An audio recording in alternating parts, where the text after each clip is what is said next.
Di Gunung Singa, energi spiritual bangkit membuat para monster resah. Ana berlari sekuat tenaga mencoba kabur dari para pengejarnya. Seorang prajurit menembak takut gadis itu lolos. Komandan berteriak khawatir suara tembakan memancing para monster. Benar saja seekor babi hutan-mutan raksasa muncul di belakang mereka. Peluru itu mengenai taringnya memicu amarah sang monster. Sadar harus melawannya, komandan menembakkan granat. Namun, serangan itu bahkan tak menggoresnya. Amarah monster itu mencapai puncaknya. Tiba-tiba auman dahsyat terdengar dari puncak gunung, gelombang suaranya menghancurkan segalanya. Seekor singa emas agung sang raja para monster muncul di puncak. Para prajurit terpana melihat ukuran dan aura kekuatannya. Mereka mengangkat senjata menembak membabi buta ke arah sang raja. Sang singa melompat, dalam sekejap ia mendarat dan menghempaskan para prajurit. Sesaat kemudian tak ada lagi yang tersisa dari para pengganggu itu. Leo menatap kakinya menyadari ia belum bisa mengendalikan kekuatannya. Chris dulunya seorang yatim piatu biasa, yang kemudian menjadi tentara bayaran. Suatu hari ia tanpa sengaja tiba di sini dan menjadi manusia singa emas. Chris bingung dengan sistemnya. Apapun yang ia lakukan, kekuatannya terus meningkat. Sang singa bertanya pada Garou, bagaimana nasib gadis yang dikejar para prajurit. Garou menjawab bahwa gadis itu terlempar ke tengah-tengah kawanan monster. Ana terbaring di tanah terluka karena diinjak-injak para monster yang marah. Chris melihat gadis itu telah tiada, tapi tubuhnya masih penuh energi spiritual. Ia memfokuskan pikirannya pada Anna, dan tiba-tiba gadis itu berubah menjadi arwah. Melihat arwah itu tak kunjung tenang, Chris berkata ia bisa memilih reinkarnasi. Wendy iblis lilin mencoba menenangkan arwah itu.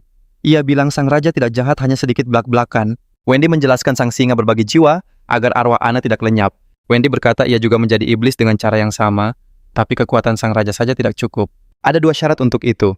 Pertama adalah bakat alami untuk berkembang. Syarat kedua, Anna harus punya motivasi yang kuat. Wendy meminta Anna menceritakan kisahnya dan alasan para prajurit mengejarnya. Anna bercerita ia tinggal di desa kaki Gunung Singa. Sejak energi spiritual bangkit, penduduk desa mulai menghilang satu persatu. Beberapa hari lalu, orang-orang bersenjata menyerbu desa, mengumpulkan semua penduduk yang tersisa dan membawa mereka ke hutan. Para prajurit memaksa mereka masuk ke dalam kabut misterius, tempat tak seorang pun pernah kembali. Di dalam kabut hal-hal mengerikan mulai terjadi pada para penduduk desa. Mereka dijadikan pemandu. Satu persatu penduduk desa lenyap di dalam kabut. Akhirnya tiba giliran Anna. Di bawah todongan senjata, ia berjalan ke dalam kabut yang ternyata menyebabkan halusinasi. Tiba-tiba Anna melihat orang tuanya dan tanpa sadar mendekat, lalu ia terjatuh ke sebuah lubang. Di dalam lubang itu ada sarkofagus dan sekuntum bunga aneh. Anna memutuskan takkan membiarkan para prajurit mendapatkan apa yang mereka mau. Ia tak bisa menghancurkan sarkofagus itu, jadi ia memakan bunga tersebut. Tiba-tiba tubuh Anna menjadi tembus pandang dan matanya bisa melihat dalam gelap. Tak lama para prajurit tiba dan membawa sarkofagus itu dengan helikopter. Tapi seorang warga sipil berteriak, ia juga butuh bunga itu untuk bayaran para prajurit. Mengira Anna yang mengambil bunga itu, para prajurit pun mengejarnya. Chris menduga Anna menjadi arwah karena memakan bunga itu. Motivasinya untuk menjadi kuat sangat besar. Tekadnya untuk balas dendam membara. Leo harus menguak semuanya. Energi itu membuat semua orang menggila, insiden berikutnya pasti terjadi. Sang raja mendekati Anna. Kau arwahku, masalahmu kini urusanku. Leo bertanya apakah Anna mau menjadi arwahnya. Gadis itu setuju, ia ingin mengabdi pada sang raja. Sebuah pesan sistem muncul, tugas baru untuk sang singa telah aktif. Sejak menjadi singa emas, sebuah sistem muncul untuk membuatnya lebih kuat. Sistem itu mulai memberikan tugas dan hadiah penyelesaian. Pecahan arwah itu bisa mengembalikan wujud manusia Chris. Seberapa besar dendammu? Tanya Chris.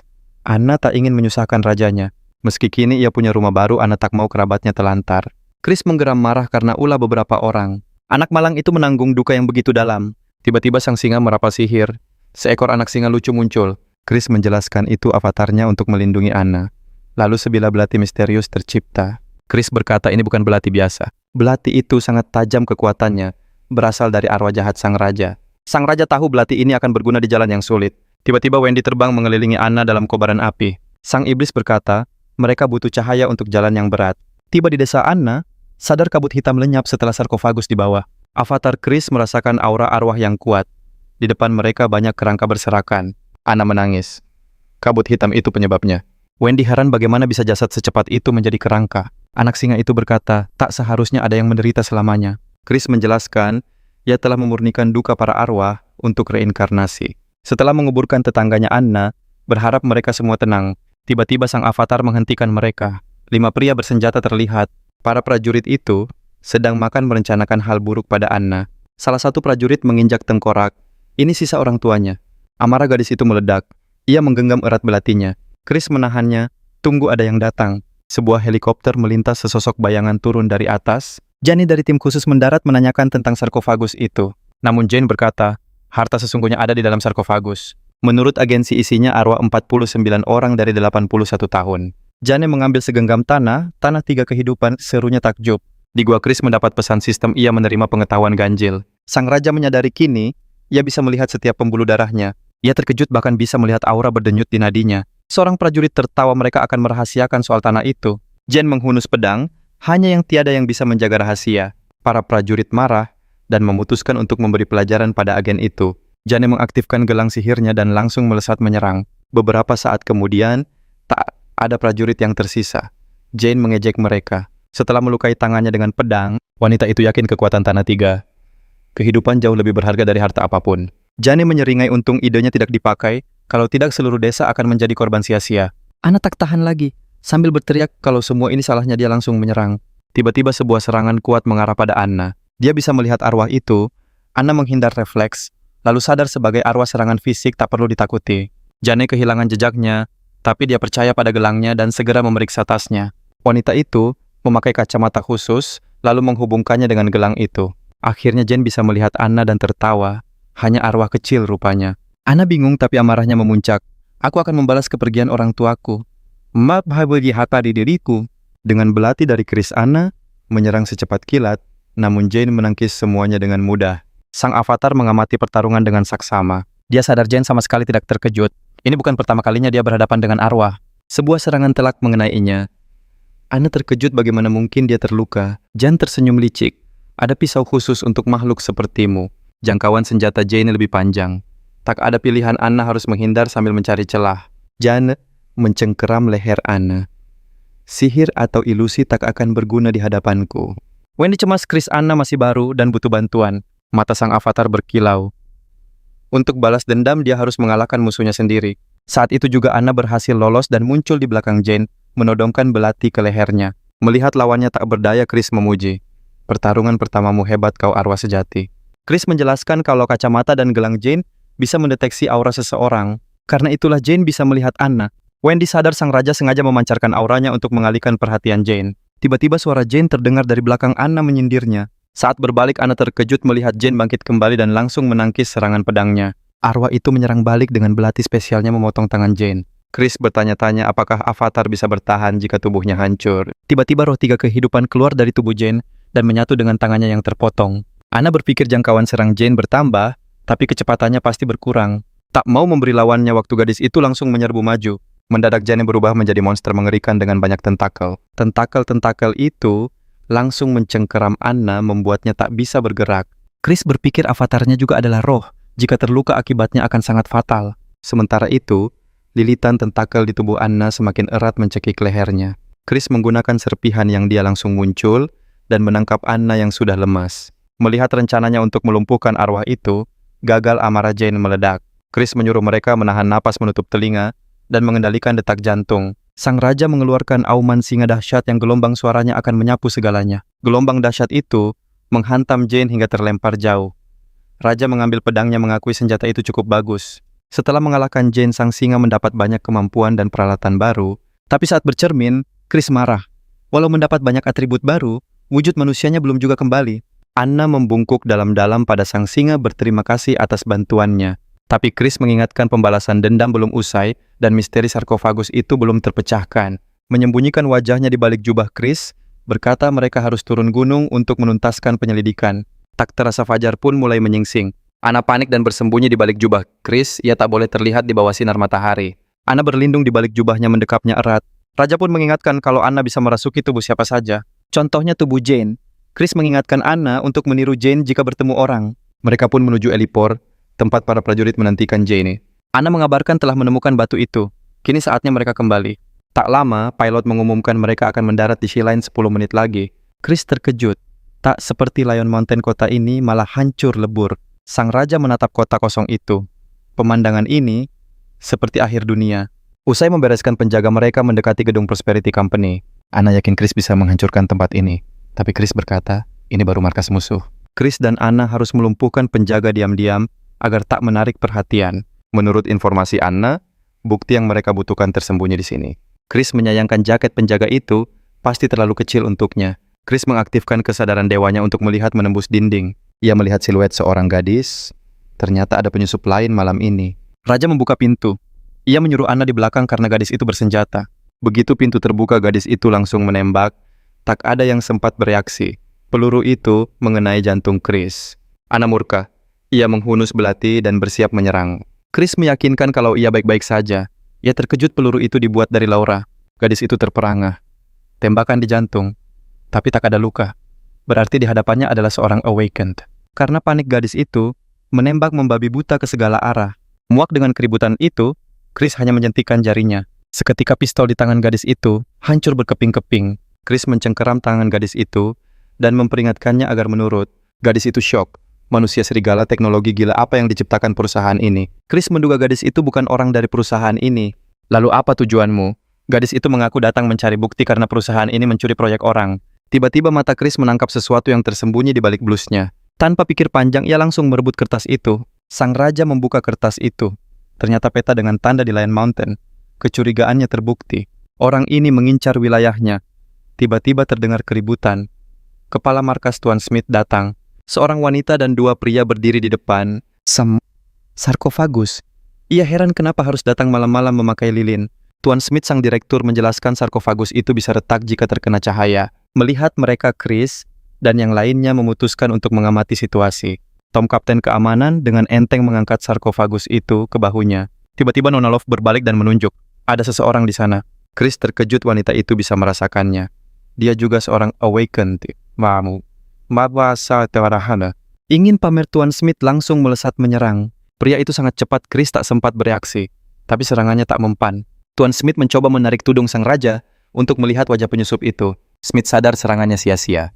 Di hadapannya bukan sekadar awakened, tapi manusia serigala. Smith berkata angkuh wujud monster itu takkan berguna melawan serangan cahayanya. Secepat kilat kakinya melesat menghantam hidung singa itu. Chris tak bergeming. Seluruh tulang kaki Smith langsung remuk. Miss Love menatap pertarungan itu, tak percaya Smith bisa dikalahkan semudah ini. Tom tersenyum puas menganggap Smith hanyalah pecundang lemah. Tanpa ragu, sang kapten mengangkat dan melempar sarkofagus itu ke arah Chris. Dengan beberapa lompatan, sang singa menangkap benda itu dan meletakkannya dengan hati-hati. Tom pun memusatkan perhatian, melepaskan seluruh kekuatan otot kebanggaannya. Ia berlari ke arah sang raja menyuruhnya untuk menyerah dan menerima nasibnya. Tiba-tiba, Anna dalam tubuh Jane menusuk dada Tom dengan belati sekuat tenaga. Namun gadis itu terkejut karena belatinya tersangkut. Tom menyeringai berkata, ototnya tak bisa ditembus. Ia lalu melempar Anna dan berteriak bahwa dirinya tak terkalahkan. Chris mengakui kekuatannya. Tapi bagaimana dengan otakmu, Tom? Dengan satu sentilan jari Chris membuat Tom pingsan seketika. Melihat itu, Miss Love berpikir dengan jijik bahwa asistennya benar-benar tak berguna. Miss Love, seorang gadis jalanan yang perlahan-lahan mengubah nasibnya. Berkat kecerdasannya, ia menjadi sekretaris dan berhasil membangkitkan kemampuan unik. Dengan suara menggoda gadis itu, berpura-pura takut. Akankah sang singa menyerangnya? Manusia atau hewan, tak ada yang bisa menolak pesonanya dan semua akan menjadi bonekanya. Gadis itu menatap Chris cemas karena pesonanya tampak tak mempan. Tiba-tiba api berkobar menyelimuti Chris. Miss Love sadar energinya tidak seimbang. Tubuhnya hanya terdiri dari energi yang membuat pesona biasa tak berguna.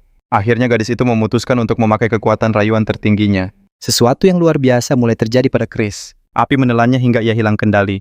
Anna mencoba menahannya, tapi langsung terlempar. Miss Love sadar sang singa dikuasai nafsu murni yang tak terkendali. Ia berusaha keras untuk membatalkan mantranya, namun sama sekali tidak berhasil. Wendy Diana tampak bingung.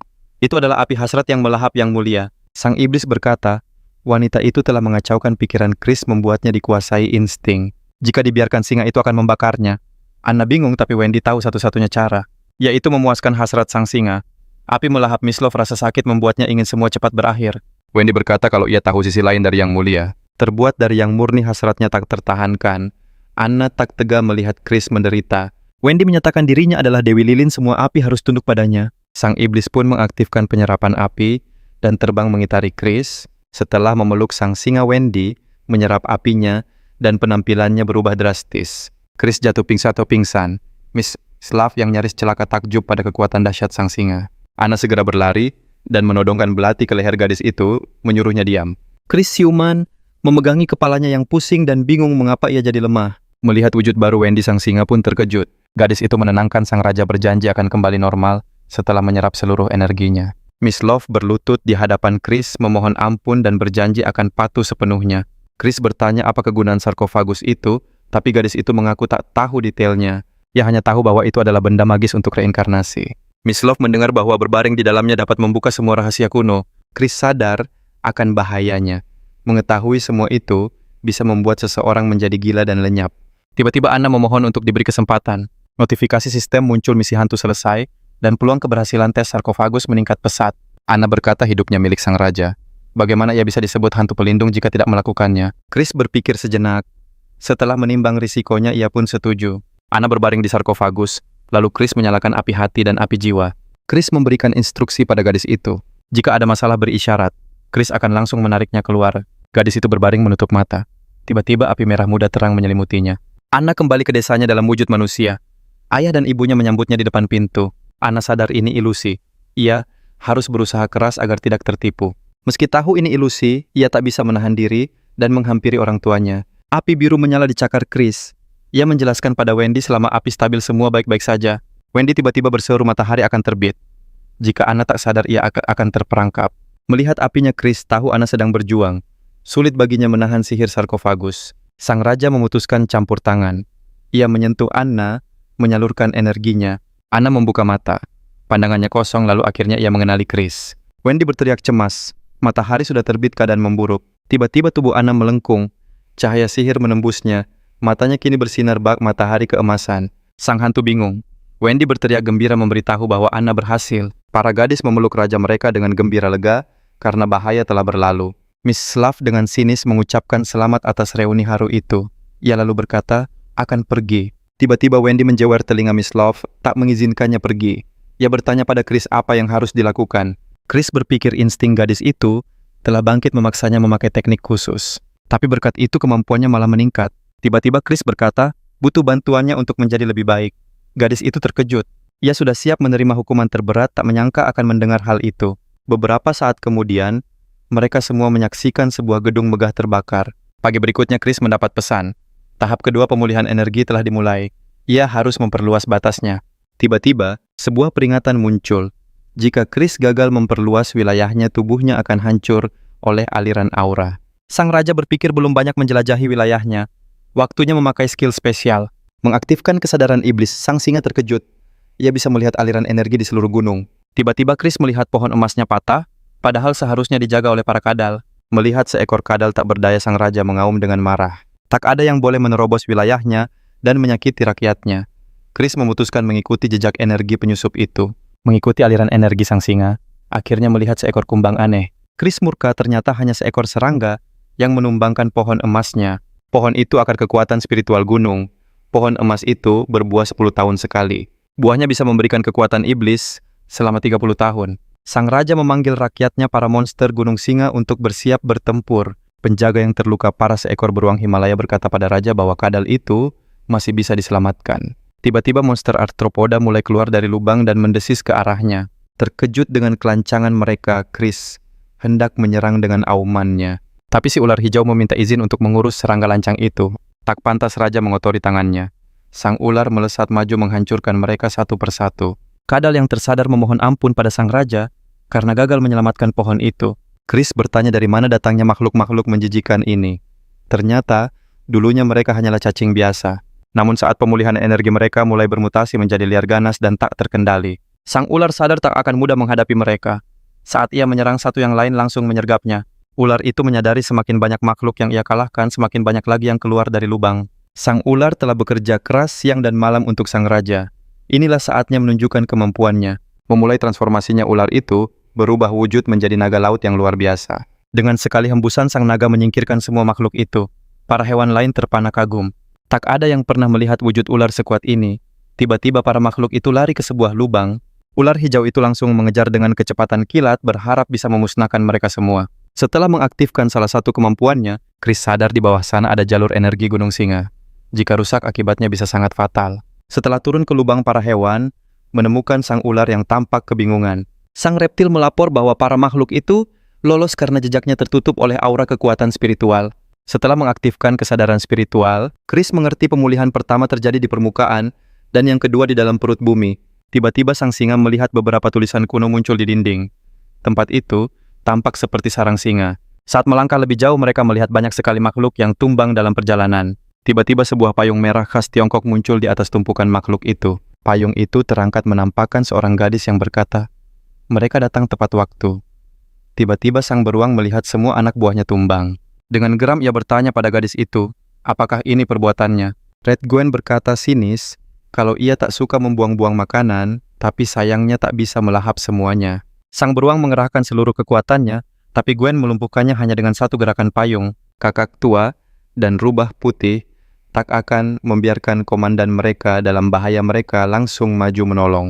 Gadis itu menggunakan payungnya untuk mengeluarkan semburan asap beracun dan menyingkirkan para hewan. Sambil tertawa, Chris mengancam bahwa seekor singa tak pernah menunjukkan kekuatan penuhnya. Mungkin itulah kenapa Gwen meremehkannya, menganggapnya seperti anak kucing yang lemah. Gadis itu tertawa dan menyebutnya anak kucing bodoh.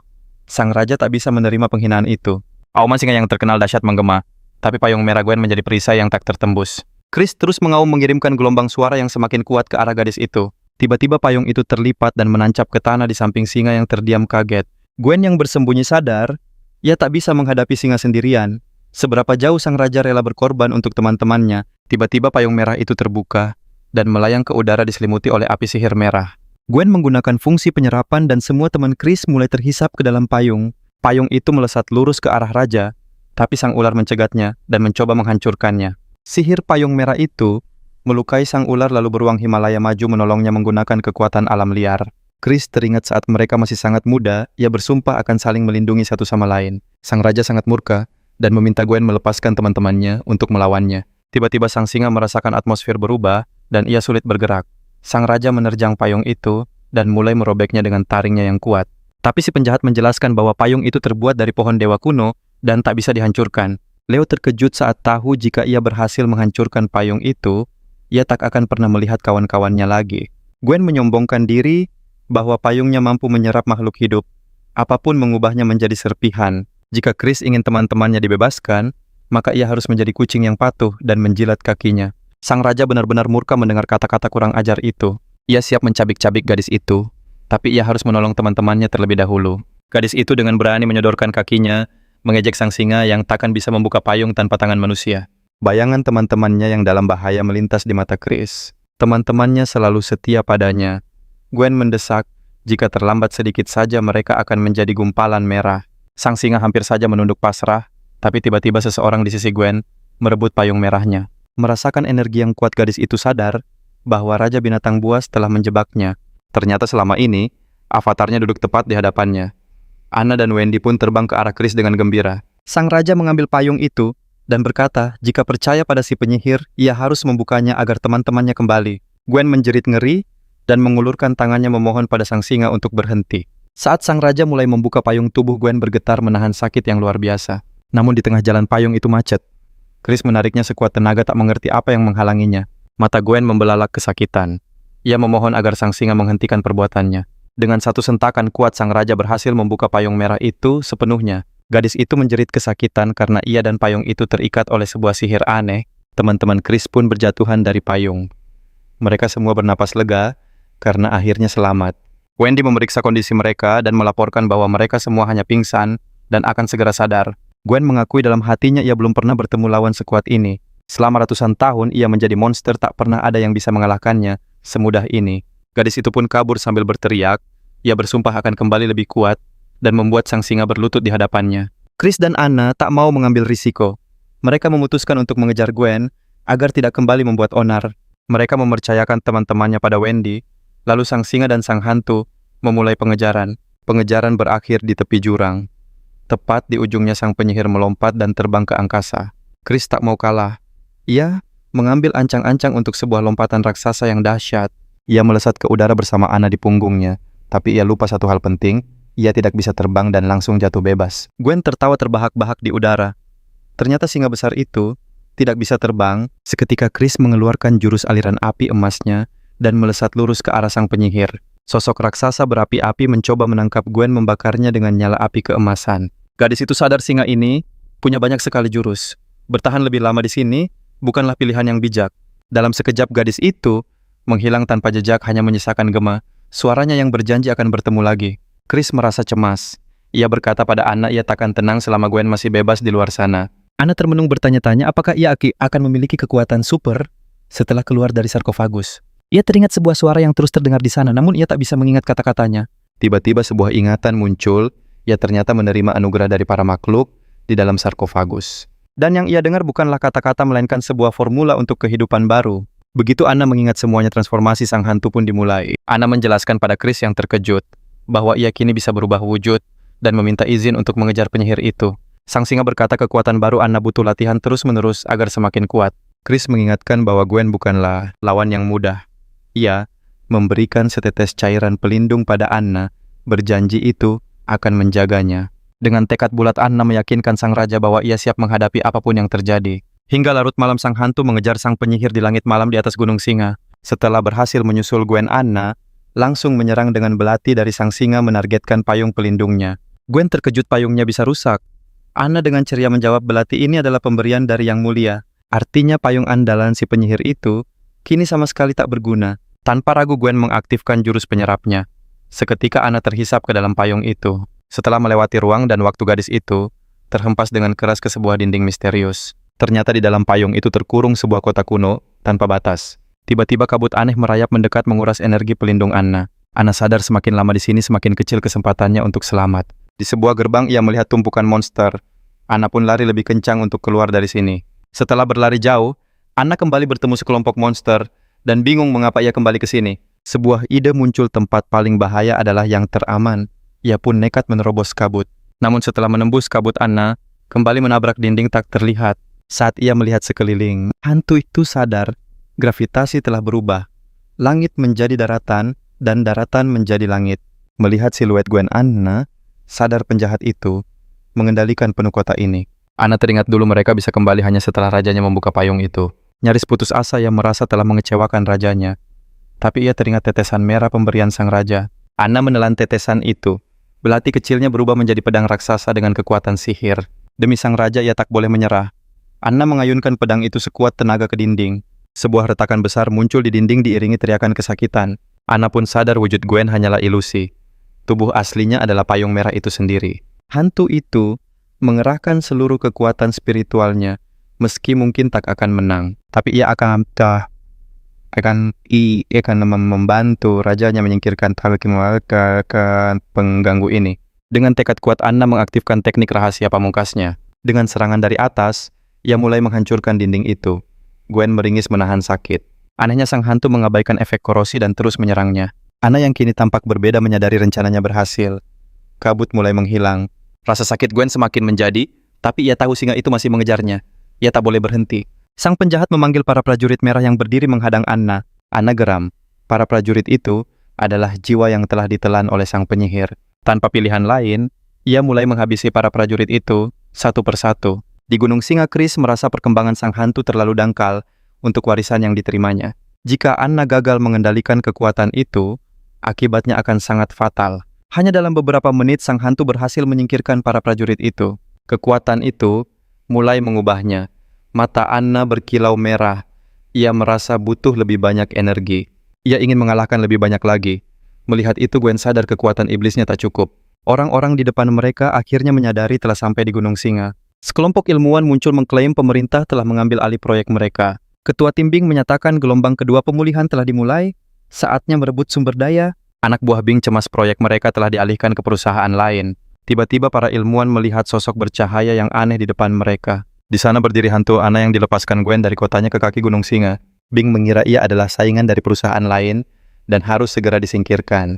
Ilmuwan itu melompat dan menyerang Anna yang diam dengan tinju esnya. Begitu tangannya menembus perisai tak terlihat. Dengan satu gerakan super cepat, Anna menebas tangan pria itu. Bing menjerit kaget dan kesakitan. Ingin membalas bos mereka, anak buahnya mengambil senjata dan menyerang gadis itu. Sesaat kemudian Anna berdiri di antara mereka yang tumbang menikmati energi luar biasa. Chris muncul mencoba menghentikan Anna. Ia berteriak bahwa wujudnya takkan kembali jika menyerap energi manusia. Tapi gadis itu sudah berbeda. Ia terobsesi dengan kekuatan dan tak mendengar perkataan sang singa. Tak ada pilihan lain. Chris melepaskan auman singa yang menggetarkan. Tiba-tiba tubuh Anna seolah terbelah dua. Akhirnya gadis itu jatuh kelelahan di hadapan sang singa. Chris menatapnya dan berpikir, meski ini ujian berat, Anna pasti akan jadi lebih kuat. Saat memeriksa para ilmuwan yang tumbang, sang raja cemas. Semakin banyak manusia memasuki wilayahnya. Anna yang telah sadar memohon ampun karena merasa telah mengecewakan rajanya. Tapi penyihir itu terlalu perkasa. Chris menenangkan Anna, tapi apa meski musuh berhasil kabur? Tiba-tiba sebuah notifikasi sistem muncul. Ada sesuatu yang tersangkut di giginya. Sang singa membersihkan mulutnya dengan cakar. Ternyata itu sobekan payung merah, sebuah artefak sihir. Chris berpikir apa ini bisa dipakai untuk melacak Gwen. Penyihir itu pasti bersembunyi dengan baik. Setelah memunculkan obor api, ia melihat kain itu terus memulihkan diri. Artinya si penyihir masih terhubung dengannya. Keesokan paginya para hewan menatap dua gadis baru itu dan berterima kasih pada raja atas makanannya. Nona Love dan Erika berteriak marah. "Kami bukan makanan, lepaskan kami." Chris berkata pada Erika, "Seluruh timmu telah dilenyapkan oleh iblis berpayung itu." Melihat air mata Erika, sang singa berkata lembut, "Aku tak bisa berbuat apa-apa. Saat aku tiba, dia sudah kabur." Raja menunjuk Anna. "Hanya dia yang selamat. Kau kenal." Tiba-tiba Erika memeluk Anna menangis bahagia karena temannya masih hidup. Anna bingung lalu sadar. Erika berada di bawah hipnotis si burung beo sesuai rencana Chris. Anna sendiri ragu dengan rencana sang singa. Tapi jika rajanya ingin ia menyusup, inilah saatnya bagi mereka untuk turun gunung. Nona Love kesal karena kedua gadis itu bebas sementara dia masih ditawan. Chris menjelaskan ia harus tinggal untuk membantunya berlatih. Sang raja lalu memberi buah dari pohon emas sebagai bekal. Sang singa menyatakan semua hewan akan dapat bagian. Karena mereka harus memperluas wilayah Gunung Singa, seluruh kekuatan Gunung Singa pun dikerahkan untuk operasi ekspansi. Pasukan mereka tak terkalahkan. Semua monster di area itu langsung dilibas habis. Wilayah mereka meluas, dan banyak bawahan baru bergabung membuat Chris semakin kuat. Hanya dalam beberapa hari Gunung Singa meluas hingga puluhan kilometer. Berkat misi sukses, sang raja panen hadiah Chris berharap meridian kekuatannya segera terbuka. Sementara itu, Anna berhasil menyusup ke sebuah perusahaan sebagai mata-mata. 60 kilometer dari sana di punggungan Baihu, seekor harimau putih gunung berdiri bersama pengikutnya. Si kura-kura melapor bahwa perbatasan Gunung Singa sudah hampir mencapai wilayah mereka. Si harimau putih berkata, "Tenang, mereka tak bisa datang dengan tangan kosong. Mereka harus menyiapkan hadiah untuk pertemuan itu." Chris memeriksa statusnya dengan puas. Ia kini menguasai skill pengumpul ki dan pendorong gunung, ditambah lagi ia memiliki serpihan yang. Tiba-tiba notifikasi muncul. Salah satu wilayahnya telah direbut. Chris langsung memerintahkan si beruang untuk menyelidikinya. Aneh, wilayah itu seharusnya aman. Merasa ada yang janggal, sang raja memutuskan untuk memeriksa sendiri. Notifikasi kehilangan wilayah terus berdatangan silih berganti. Chris sadar ini pastilah sebuah taktik pengalihan. Mengaktifkan kesadaran iblisnya, sang raja masuk ke bawah tanah dan melihat ribuan tikus tanah. Ia langsung memakai guncangan bumi. Retakan besar muncul di tanah. Ternyata bukan ribuan tapi jutaan tikus. Si ular hijau berkata, "Dulu jumlah mereka tidak sebanyak ini. Mereka mangsa favorit klanku, jadi aku bisa merasakan aura mereka dengan jelas." Tiba-tiba gerombolan tikus berkumpul dan serentak menyerang para hewan. Para hewan mengerahkan seluruh kekuatan mereka. Sang ular berusaha melahap tikus sebanyak-banyaknya. Seketika para tikus membentuk pusaran aneh menjelma menjadi sebuah menara tinggi. Sesaat kemudian Raja Tikus muncul di hadapan mereka dalam wujud sempurnanya. Monster raksasa itu menghancurkan segalanya. Chris memerintahkan mundur, lalu melepaskan auman singa dahsyat. Sinar itu seketika menembus tubuh sang Raja Tikus. Harimau putih yang mengamati tersenyum mengakui kekuatan penghancur singa itu. Tapi itu belum cukup. Raja Tikus yang kalah terurai menjadi jutaan tikus biasa. Para tikus kabur ke bawah tanah lewat retakan yang diciptakan Raja Singa. Chris menyadari kekuatan mereka ada pada jumlahnya dan berharap ada gempa bumi. Sang harimau menyindir kenapa singa itu tidak mengangkat gunungnya saja. Chris pun mencoba jurus guncangan bumi untuk menghabisi tikus-tikus itu. Namun pada satu titik, sang singa sadar para tikus sudah masuk terlalu dalam dan usahanya akan sia-sia. Tiba-tiba para hewan berkumpul dan tanpa ragu maju menyerang demi raja dan rumah mereka. Sang ular berkata bahwa klannya paling mengerti tikus gunung. Mereka adalah hewan sosial. Mereka hanya bersatu untuk tujuan tertentu. Saat terdesak, mereka hanya membentuk satu formasi, yaitu bersatu untuk menjadi sang Raja Tikus. Beruang bingung karena Chris telah mengalahkannya, tapi ular itu menjelaskan bahwa tadi hanyalah kumpulan tikus biasa, bukan bos mereka. Hanya dengan melenyapkan Raja Tikus sejati mereka bisa menang. Tiba-tiba sang ular melihat seekor tikus besar dan langsung menerkamnya dengan gigitan beracun. Melihat tikus lain tidak berubah, ular itu sadar ini bukanlah sang raja. Armadillo berkata, jika pemimpin tikus ingin bersembunyi, dia tak akan muncul begitu saja. Tiba-tiba para tikus menggali lebih dalam dan mulai menggerogoti inti gunung. Chris sangat marah, tikus-tikus itu telah mencapai meridian kerusakan permanen, tinggal menunggu waktu. Beruang memberitahu Nona Love bahwa batu singa diserbu dan sang pemimpin memintanya menemukan Raja Tikus. Singa menjelaskan pada gadis yang bingung itu bahwa dia harus membantunya mengaktifkan hasrat buas Chris. Nona Love teringat jelas bagaimana hasrat singa itu terakhir kali dan tak ingin mengulanginya. Chris berteriak, dia tak punya waktu. Dia pasti bisa mengendalikan instingnya sepenuhnya kali ini. Gadis itu menuruti sang raja namun merasa sangat aneh melihat Chris dalam wujud singa. Api menyelimuti tubuhnya. Dia merasakan energi luar biasa, tapi kali ini semuanya benar-benar terkendali. Chris mengaktifkan api dewa. Dia menggunakan meridian bawah tanah untuk melihat lebih dalam. Sang raja kini bisa melihat semua tikus dan yakin punya kekuatan untuk membakar mereka semua. Mengamati dari jauh harimau gunung tersenyum sinis, dia pikir lawannya terlalu cepat senang. Sambil mengaum, harimau itu mengancam bahwa kengerian sesungguhnya baru saja dimulai. Chris melihat dengan marah para tikus itu, terus menggerogoti urat nadi bumi. Sang raja tak tahu harus berbuat apa. Dia maupun rakyatnya tak bisa masuk lebih dalam. Singa itu takut dia tak akan bisa melindungi seluruh gunung singa. Chris sadar hanya ada satu pilihan tersisa. Dia menggunakan distribusi penuh otoritas iblis. Chris menatap sekeliling dengan pilu menyadari bahwa kekuatannya telah melukai teman-temannya. Tiba-tiba seekor ular hijau muncul dari bawah tanah. Untungnya dia berhasil menghindari luka. Chris menjelaskan mencari raja tikus itu seperti mencari jarum di tumpukan jerami. Sang raja hanya bisa menekan kekuatannya untuk sementara, tapi waktunya terbatas. Sambil bergegas, singa itu berpikir bahwa tugas awalnya adalah memperluas wilayah bukan melawan raja tikus. Chris yakin setelah menyelesaikan tugas sistem, dia akan mampu menguasai kekuatan yang lebih hebat. Dengan kekuatan ini, dia bisa mengusir musuh sampai ke perbatasan wilayahnya. Sang raja berkata pada ular bahwa kuncinya adalah harimau putih. Sadar dirinya ketahuan, sang harimau langsung menantang balik. Dua musuh bebuyutan kini saling berhadapan. Pertarungan hebat tak terhindarkan. Harimau merasakan kekuatan gaib dari sang singa lawan yang sepadan. Aura Chris telah berubah. Bencana kembali terjadi. Harimau gunung sudah sangat siap.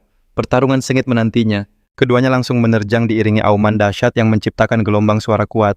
Dua gelombang sihir yang sama kuatnya saling beradu. Tiba-tiba ledakan energi dahsyat terjadi menyilaukan semua orang di sekitarnya. Saling menatap, mereka sadar keduanya memiliki aura iblis yang kuat.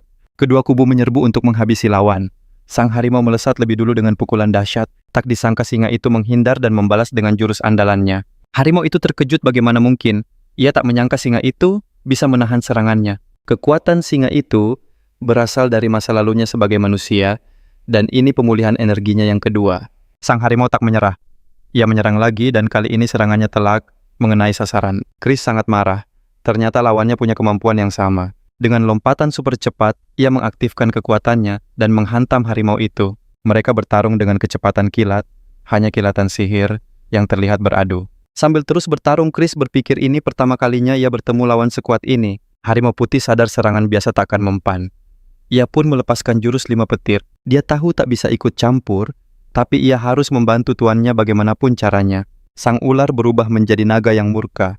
Beraninya ada yang melawan rajanya, dengan auman naga yang dahsyat, ia menyembunyikan tuannya dari pandangan musuh. Kura-kura si harimau datang membantu dengan jurus penangkap. Seekor bangau lalu menyerang sang naga dari atas dan menantangnya. Perhatian sang singa teralihkan oleh si ular, tapi harimau menyeringai, "Kau tak punya waktu untuk mengkhawatirkan yang lain." Sambil berlari, harimau mengeluarkan cakar tajamnya menyerang langsung ke sisi Chris. Sejak awal ia baru menggunakan separuh dari kekuatannya. Sekarang saatnya memberi pelajaran pada musuh ini tanpa ampun. Tapi tiba-tiba sebuah pesan sistem muncul. Kekuatan, kecepatan, dan staminanya terkunci. Harimau mengejek, "Selama kau takut, kau tak bisa melawanku." Itulah kemampuannya. Chris merasakan tekanan iblis yang kuat. Dia tak mengerti apa yang terjadi. Segalanya seakan hancur di depan matanya. Yang kuat menindas yang lemah. Tapi yang lemah tidak ditakdirkan untuk selalu tunduk. Selama korban merasakan takut, kekuatan tak berarti apa-apa. Dia tak apa-apa. Itulah hukum alam. Dengan tekanan yang lebih kuat, harimau itu berteriak. Rasakan kekuatan sang penguasa. Chris sadar, ia tak bisa memakai jurusnya. Semua ini karena jiwa harimau itu. Karena terpengaruh, Leo memutuskan untuk menjaga jarak untuk sementara waktu. Tapi harimau itu tak membiarkannya lolos. Dengan satu lompatan, ia muncul di depan Leo yang terkejut. Chris menahan serangannya sekuat tenaga. Pesan sistem kembali muncul. Anehnya, walau terkunci, semua atributnya terus meningkat. Sementara itu, sang naga merasakan hawa dingin dan berat saat melawan para pengikut harimau. Tubuhnya sulit bergerak, tapi dia tidak akan menyerah begitu saja. Sang naga terbang ke udara. Kura-kura itu sadar ini di luar kemampuannya. Namun di atas sana seekor bangau cepat menyerang sang naga tanpa henti. Naga itu menyuruhnya menyingkir, tapi si bangau langsung menancapkan paruhnya yang tajam. Si bangau mengungkap sebuah rahasia. Kura-kura itu adalah pelindung harimau putih, dan sang naga sudah terkena jurus air hitam penyerap energi. Sadar ini jurus terakhirnya sang naga, memanggil badai naga. Melihat awan badai, si kura-kura mengira naga itu ingin bersembunyi, karena teralihkan oleh badai. Si kura-kura tak sadar sang naga sudah melilit tubuhnya mengunci gerakannya. Naga itu menggigit cangkangnya, tapi kura-kura itu tahu serangannya sia-sia. Namun itu bukanlah tujuan si naga. Dengan satu gerakan cepat, ia membalik tubuh kura-kura itu hingga tak berdaya. Tak bisa bergerak, kura-kura itu sadar kabut di sekelilingnya beracun. Mendengar temannya diserang, tapi tak bisa melihat apapun di dalam kabut. Sang bangau melesat maju untuk menyerang naga.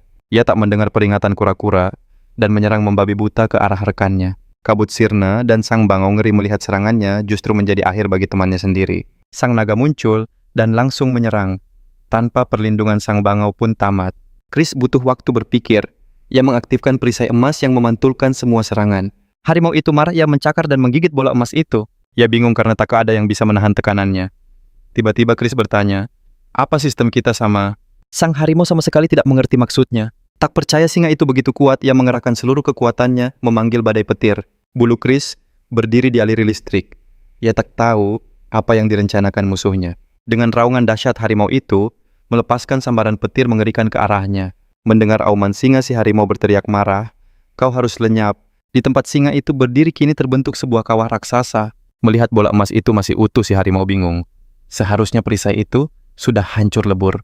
Tiba-tiba bola itu melesat ke udara dengan suara mendesing. Di sampingnya muncullah sosok singa yang telah berhasil berubah wujud. Si harimau bertanya-tanya bagaimana singa itu bisa selamat dan bola emas apa itu. Chris mendapat notifikasi, ia menerima pil iblis dan kini memiliki akses badai petir level 1.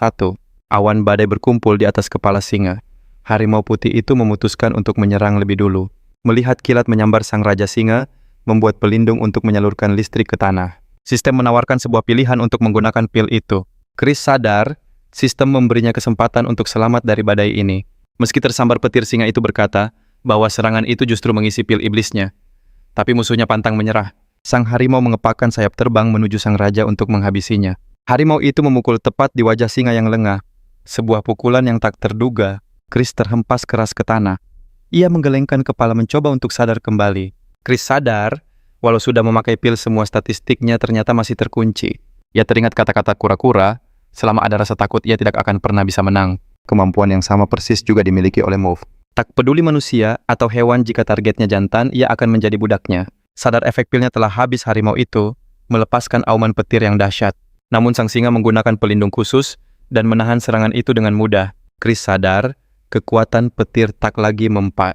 Tekanan si harimau pun tak lagi berpengaruh padanya. Singa itu mengeluarkan sulur emas yang langsung membelit lawannya. Sang predator gunung begitu terkejut hingga tak sempat melawan sama sekali. Sulur itu terbakar api, mengikat harimau itu semakin erat hingga tak bisa bergerak. Tiba-tiba dari kejauhan harimau itu melihat Raja Tikus dan segera memanggilnya. Seketika gerombolan tikus muncul entah dari mana. Sang singa murka, lalu mengerahkan sihir apinya. Pertarungan ini harus segera diakhiri. Sementara itu, sang harimau tersenyum licik. Gunung Singa ternyata terhubung dengan rajanya. Jika gunung itu hancur, sang singa juga akan ikut merasakan sakitnya. Predator itu memerintahkan Raja Tikus menyerang Gunung Singa. Tapi anehnya Raja Tikus justru menghampiri Chris, seolah mengenali sosok di hadapannya. Chris teringat sebuah kejadian bertahun-tahun lalu, saat seekor ular hijau memburu seekor tikus kecil. Setelah tikus itu terpojok di gua Chris, sang ular mulai memburunya di sana. Chris lah yang lebih dulu menangkap tikus kecil itu. Ular itu berkata bahwa mangsa itu adalah milik sang penguasa. Namun sang raja berkata karena pengaruh energi, tikus itu telah berevolusi dan memiliki kecerdasan. Ia tak mau menyakiti makhluk berakal. Tikus kecil itu sangat berterima kasih dan berjanji akan membalas budi suatu hari nanti. Dan kini di hadapan Chris berdiri tikus yang sama yang telah menjadi Raja Tikus. Chris sadar bahwa Raja Tikus kini berada di bawah kendali harimau putih. Namun tikus itu dengan berani menyatakan inilah saatnya ia membalas budi pada sang raja. Sambil memegang kepalanya, ia memerintahkan bangsanya untuk mundur dan kembali ke wilayah mereka. Harimau gunung itu, murka seekor tikus rendahan berani mengkhianatinya dan memihak musuh. Kekuatan harimau langsung menekan Raja Tikus. Meski tertekan hebat, ia tidak menyerah. Harimau itu yakin si tikus sudah dalam kendalinya dan tak akan bisa melawan. Karena itu satu-satunya pilihan si tikus hanyalah patuh pada perintahnya. Chris menyahut bahwa pemimpin sejati peduli pada rakyatnya, dan harimau itu takkan pernah bisa menjadi pemimpin. Chris menantangnya daripada mengandalkan ancaman harimau itu, harus mencoba cara yang lebih baik. Raja Gunung Singa menggunakan kekuatan iblis dengan fungsi pemurnian, tak memberi celah pada lawannya. Tapi monster gunung itu tidak menyerah. Ia menggunakan kekuatan yang sama dengan fungsi penekan. Keduanya pun saling mengadu kekuatan dahsyat. Sang Raja Tikus kecil berusaha sekuat tenaga menahan tekanan itu. karena jika ia kehilangan kesadaran para tikus akan kembali menyerang Gunung Singa. Tiba-tiba harimau putih itu tumbang kelelahan. Chris pun menerima notifikasi kemenangan dan penaklukan wilayah baru. Raja tikus yang terbebas dari tekanan langsung mengaktifkan panggilan untuk menarik pasukannya. Di Gunung Singa, seekor beruang dan burung beo terkejut melihat para tikus bubar dan pergi ke berbagai arah. Chris dan Raja Tikus yang kelelahan perlahan-lahan menjauh. Tiba-tiba terdengar suara harimau dari belakang. Ia mendekati mereka dengan kepala tertunduk. Chris berbalik dengan ngeri. Apa lawannya benar-benar masih hidup? Chris sudah tak punya tenaga untuk menyerang. Predator itu berkata bahwa ia harus menundukkan kepala di hadapan tuannya. Kini singa akan menjadi raja dan harimau itu mengaku kalah. Betapa kagetnya mereka saat tahu harimau putih itu ternyata betina. Harimau betina itu bertanya pada Chris, apakah posisi ratu di sampingnya masih kosong? Sang raja hanya terdiam. Tentu saja ia tidak akan membangun keluarga dalam wujud singa. Di pintu masuk reruntuhan payung merah, orang-orang yang datang dengan mobil dan helikopter berkumpul. Anna dan Erika adalah bagian dari tim peneliti yang dikirim ke reruntuhan itu. Sekelompok besar tim peneliti bergerak masuk ke dalam gua. Para gadis itu bersiaga penuh dengan senjata terhunus. Tony berkata pada Anna untuk memilih senjata dengan bijak. Kelompok itu mendekati sebuah batu aneh yang menghalangi jalan. Salah satu dari mereka berkata, menurut radar, ada ruang besar di balik batu itu. Tiba-tiba batu aneh itu mulai berputar kencang. Tony yang percaya diri mencoba memindahkannya. Untuk melipat gandakan kekuatannya, pria itu berubah menjadi babi hutan yang ganas. Monster itu mulai mendorong batu itu sekuat tenaga hingga akhirnya retak. Terdengar suara keras. Batu itu hancur berkeping-keping dan larva kumbang raksasa muncul dari dalamnya. Tiba-tiba kelelawar raksasa menyerbu keluar dan menyergap Tony Eric, langsung membalas dengan tembakan peluru oratnya. Babi hutan itu bernapas lega, mengira gadis itu tulus menolongnya. Mereka terus maju hingga sebuah kastil megah muncul di dalam gua raksasa. Dari dalam istana, para Gica bersorak gembira menyambut kedatangan tamu. Anna merasa mengenali salah satu gadis. Tiba-tiba mata Tony berkilat aneh, dan ia langsung berlari ke arah mereka. Sang komandan menahannya, tapi babi hutan itu sudah terpengaruh sihir aneh. Ia menerjang ke arah salah satu GI tak peduli keadaan sekitar. Tak lama para GI mengepung rombongan pria itu, dan menggoda mereka masuk ke istana. Tiba-tiba kabut misterius menyelimuti Tony merasuki tubuhnya. Seketika sadar Tony menatap mata Gisha yang jahat. Energi yin-nya sedang diserap. Wujud hewannya memudar. Ia berteriak meminta tolong pada komandannya.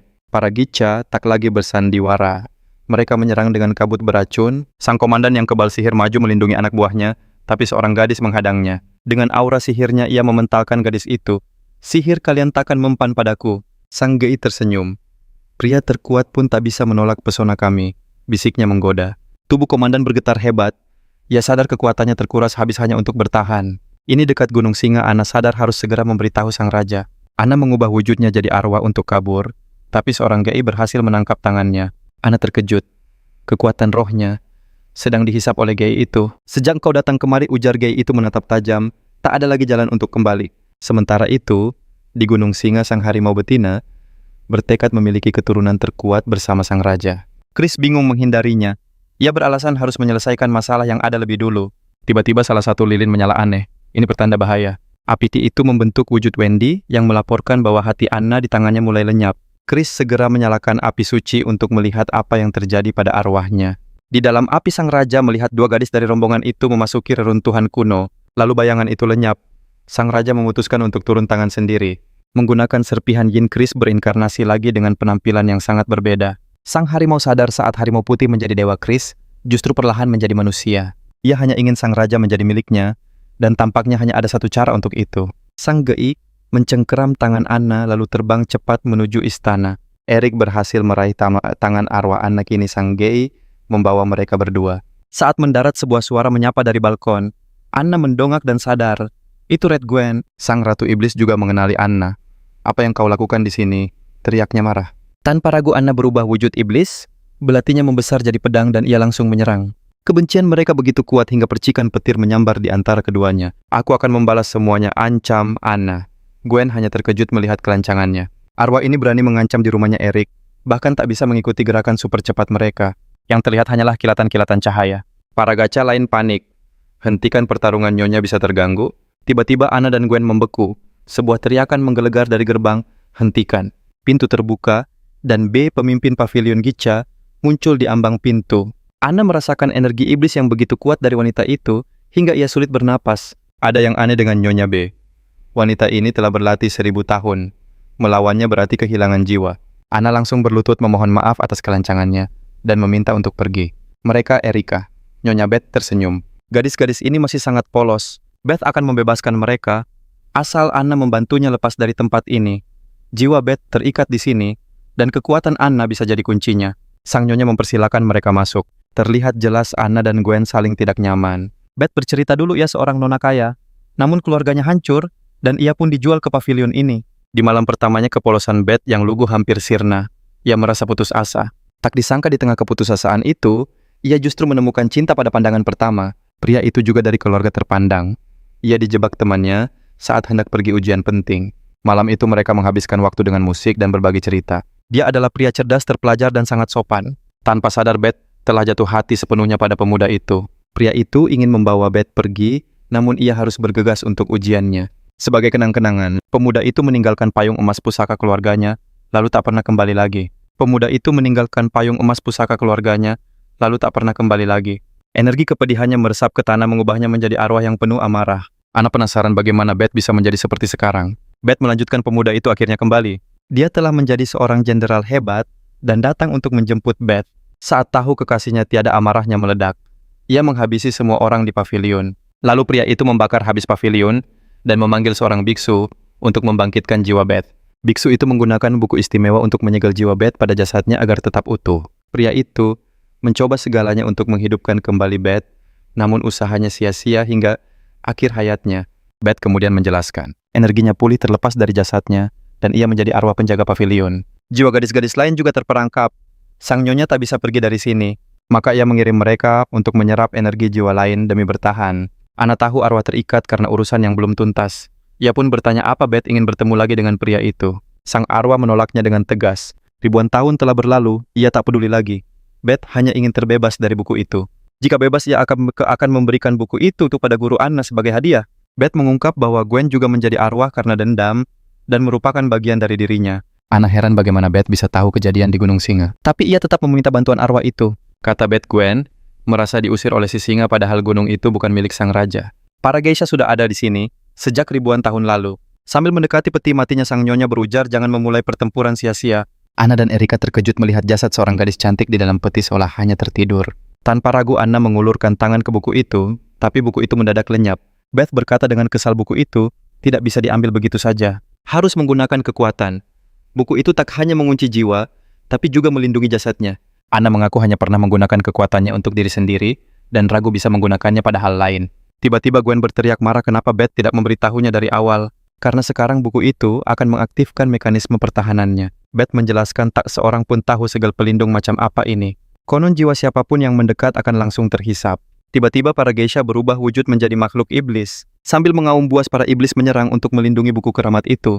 Tanpa ragu Anna langsung menyerang mementalkan para iblis. Ra pun menembaki mereka berharap peluru khusus bisa menghentikannya.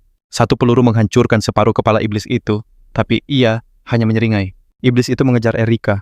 Ia sadar tak ada harapan lagi untuknya. Tiba-tiba Gwen datang menolong dengan payung merahnya. Ia bertanya pada Beth apa dia bisa mengendalikan para iblis itu.